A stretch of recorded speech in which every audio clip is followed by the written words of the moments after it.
السلام علیکم. I hope everybody is doing fine. دو بڑی خبر اور بری خبر جو صبح میں پتہ چلی وہ یہ کہ عامر لیاقت حسین جو ریسنٹلی اپنی شادی کی کنٹروورسی میں انوالو تھے اور ایک انٹرٹینمنٹ انڈسٹری میں ایک بڑا نام تو پتہ نہیں کہنا چاہیے نہیں کہنے، لیکن کافی نامی گرامی شخصیت تھے وہ، اور اپنے لائف جو اپنے انٹرٹینمنٹ اور ٹی وی کا جو اسٹارٹ انہوں نے کیا ہے وہ عالم آن لائن سے کیا تھا انہوں نے. تو وہ بہرحال آج اپنے گھر پہ جو ہے وہ مردہ حالت میں پائے گئے وہ، اور نو بڑی نوز کہ ان کا مرڈر ہوا ہے یا سوسائڈ کیا یا نیچرل طور پہ وہ ان کی ڈیتھ ہوئی. تو کسی کو نہیں کہ ہومیسائڈ ہے یا سوسائڈ ہے،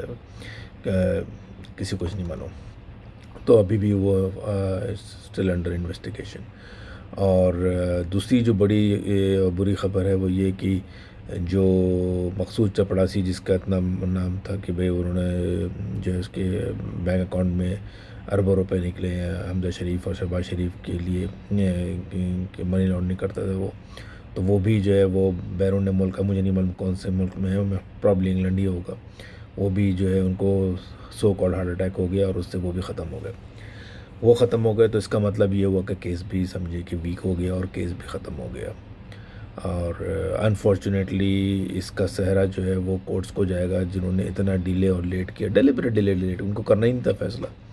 تو یہ سمجھیں کہ ایک طرح سے کیٹلسٹ کا کام کیا ہے مقصود چپراسی کی ڈیتھ نے، کہ جو کام لیٹ ہونا تھا وہ جلدی ہو گیا. اب شاید فیصلہ بھی جلدی ہو جائے کہ جس کو شہباز شریف کہتے تھے میرے خلاف ڈھیلے کی کرپشن ثابت نہیں ہو سکے گی یا ہو جائے تو میں یہ کر دوں گا. تو ظاہر ہے اس طرح سے جب کورٹ مل کے کام کریں گی تو یہی ہوگا پھر کہ جو ہے وہ کبھی کرپشن ثابت نہیں ہوگی، چاہے کتنے ہی اوپن اینڈ شٹ کیس ہو. تو یہ دو بڑی اور بری خبر تھی آج کی. اور ایک اور بات ہے، اب اس کو کانسپریسی تھیوری کہیں یا جو بھی کہیں، میرا ایسا ماننا ہے کہ اس پورے کیوس کو جو کریٹ کیا گیا وہ ظاہر ہے نیوٹرلز نے کیا، سب کو معلوم ہے، اور نیوٹرل کون ہے یہ بھی سب جانتے ہیں. اور میں نے اپنے پچھلے ٹاک میں کہا تھا کہ اگر یہ آرمی نے اپنے خاص کر آرمی کے ٹاپ انسٹیٹیوشن کی تو بات نہیں کر رہا ہوں، lot of respect for institution, لیکن ان کے جو ٹاپ لوگ ہیں اگر انہوں نے اپنی حرکات و سکنات کو ٹھیک نہ کیا تو بہت جلد جو ہے وہ یوٹیوب پہ، ٹی وی پہ اور ہر جگہ پر جو ہے وہ لوگ برا بھرا بولیں گے اور اوپنلی بولیں گے. جو احترام اور ڈر جو تھا وہ نکل جائے گا. لیکن ایک بات اتنے چیزوں کو دیکھنے اور سننے اور پڑھنے سے ایک چیز سمجھ میں آ رہی ہے کہ I was looking back in to the history, اور اس میں دیکھ رہا تھا میں، تو مجھے ایسا لگتا ہے کہ، اور ہو سکتا ہے میں غلط بھی ہوں، اور میں کہہ رہا ہوں کہ یہ میری اپنی کانسپریسی تھیوری ہے، لیکن کتنے لوگ اس سے ایگری کریں گے that is totally their way of agreeing with me. لیکن the way how I look at it is کہ جب 1940s میں جب 47 میں جب پاکستان آزاد ہوا تھا، اور جب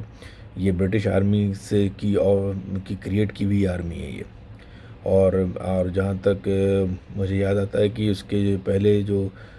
دو چیف آف آرمی اسٹاف تھے وہ شاید گورے ہی تھے، وہ برٹش تھے وہ، ایٹ لیسٹ 1951 تک. تو مجھے یہ فیل ہوتا ہے کہ ایسا تو نہیں کہ اس وقت سے لے کے آج تک ایک خاص گروپ ہے جس کو آشیرواد حاصل ہے باہر کی، اور وہ گروپ جس کو میں کہتا ہوں کہ وہ لائک مائنڈڈ گروپ ہے، اور جس کو کہا جاتا ہے کہ بھائی آپ کے افیئرس کو، آپ کی چیزوں کو ہم ٹیک کیئر کریں گے ایز لانگ ایز آپ ہمارے انٹرسٹ کو الائیو اور اس کو ایگزیکیوٹ کرتے رہیے آپ. اور شاید یہ بیٹن جو ہے وہ 70 سال سے پاس ہوتا ہوا چلا آ رہا ہے کہ 5-6 لوگ ہیں، اور 5-6 لوگوں میں سے آپ نے لیا کہ پرائم منسٹر کو کہا کہ صاحب ان میں سے کسی ایک کو چوز کر لیجئے آپ، اور وہ 5 کے 6 جو اتنے بھی ہیں ان سب کو جو ہے وہ ایک لائک مائنڈڈ گروپ ہے، تو سب کو معلوم ہے کہ ہمیں کام کیسے کرنا ہے. جس کو کہتے ہیں نا کہ ہمارے میڈیسن میں گائیڈ لائن پہلے ہی پرووائڈ کی ہوئی ہے، تو اسی پہ چلنا ہے. کہاں تک یہ صحیح ہے کہاں تک غلط، میرے پاس کوئی چیز بیک کرنے کے لیے نہیں ہے، لیکن مجھے سمجھ نہیں آتا کہ ایسا کون سا جنرل ہوگا، کون سے آرمی کے ایسے لوگ ہوں گے جو اپنے ملک کو جو ہے وہ کمزور کریں گے، برباد کریں گے. جب ملک ہی نہیں رہے گا یا ملک کمزور ہو جائے گا تو وہ تو آرمی کس کام کی. لیکن ہمیشہ میں جانتا ہوں کہ کسی بھی کمپنی میں، کسی بھی ادارے میں جو سب سے مضبوط ادارہ ہوتا ہے اس کا فائنینشیل ڈپارٹمنٹ ہوتا ہے، فائنانس کا ڈپارٹمنٹ ہوتا ہے.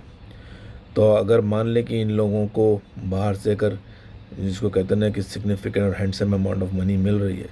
تو ظاہر ہے اگر ان کے تو وہ کیوں سنیں گے کسی گورنمنٹ کی، جائے کوئی بھی گورنمنٹ، کسی بھی گورنمنٹ آ جائے. اور شاید اتنا پیسہ مل رہا ہے کہ وہ گورنمنٹ کو بھی کنٹرول کر سکتے ہیں، جو کہ کنٹرول کرتے ہوئے آ رہے ہیں. اور شاید یہ بھی ممکن ہے کہ جو عمران خان رشیا کی طرف جا رہے تھے تو ان کو شاید یہ لگا ہوگا کہ اگر یہ رشیا کی دکان کھل گئی تو امریکہ کی دکان بند ہو جائے گی، اور اگر امریکہ کی دکان بند ہو گئی تو ہماری دکان بند ہو جائے گی. تو یہ معاملات کو نہ ہونے سے بہتر ہے کہ رشیا کی ہی کہانی ختم کر دی جائے، تاکہ یہ پکوان جو چل رہا ہے 70 سال سے، جو بریانی بن رہی ہے اور بٹ رہی ہے، بکرا کٹ رہا ہے اور بٹ رہا ہے، وہ سلسلہ چلتا رہے. یہ میری اپنی سوچ ہے، ہو سکتا ہے میں غلط بھی ہوں، لیکن اس کے علاوہ مجھے کوئی بات سمجھ میں آتی نہیں ہے. کہ ایک آیا، سرو کیا، اس کے بعد پرکس اینڈ پریولیجز ملے، اس کے بعد اس نے کہا صاحب یہ پرائم منسٹر کو یا پریزیڈنٹ جو بھی ہے ان کو لے کے لسٹ بنوا دی، اور اس پہ کہا کہ بھائی آپ اس کو ٹیک کیئر کر لیں. اور پھر اس نے بھی اسی گائیڈ لائن پہ کام کیا، پیسے ملتے رہے، پرکس اینڈ پریولیج ہوتے رہے، اور کہانی آگے بڑھتی رہی. بہرحال یہ میری اپنی سوچ ہے، لیکن میں یہ اپنی اس سوچ کو شیئر کرنا چاہ رہا تھا.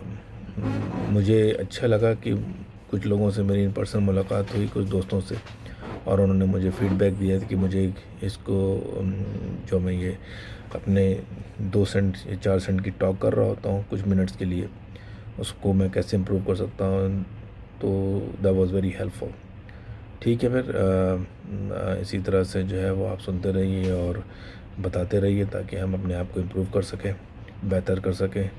اور مستند طریقے سے بات بھی کر سکیں. السلام علیکم.